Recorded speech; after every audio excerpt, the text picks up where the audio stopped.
নাকি মসজিদ না কমিউনিটি সেন্টার বুঝাই যায় না? আছে না নাই? আছে। এরকম যেন আমরা না করি সম্মানিত ভাইয়েরা।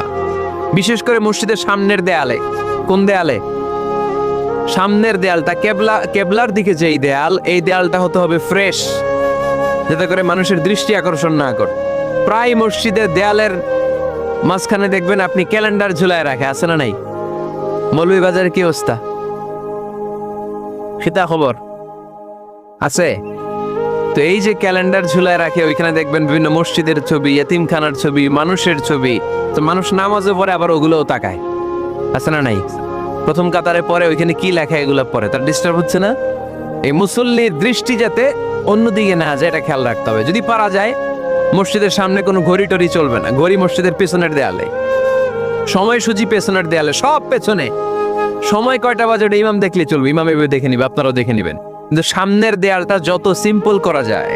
আল্লাহর হাবিব সাল্লাল্লাহু আলাইহি ওয়াসাল্লাম নামাজ পড়া অবস্থায় সামনে এমন কিছু রাখতেন না যেটার দ্বারা আল্লাহর হাবিব সাল্লাল্লাহু আলাইহি ওয়াসাল্লামের সালাতে মনোযোগ অন্যদিকে চলে যায়।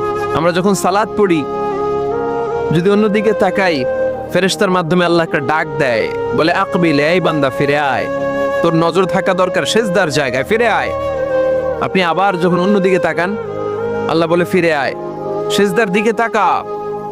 আপনি আবার যখন ঘড়ির দিকে তাকান, আল্লাহ বলে আকবিল, ফিরে আয়, সেজদার দিকে তাকা। আপনি যখন আবার অন্যদিকে তাকান, তখন আল্লাহ বলে লা হাজাতা লি ইলা সলাতি, তোর এই নামাজের দরকার আমার নাই। নাউজুবিল্লাহ পড়বেন না? তোর এই নামাজের দরকার আমার নাই।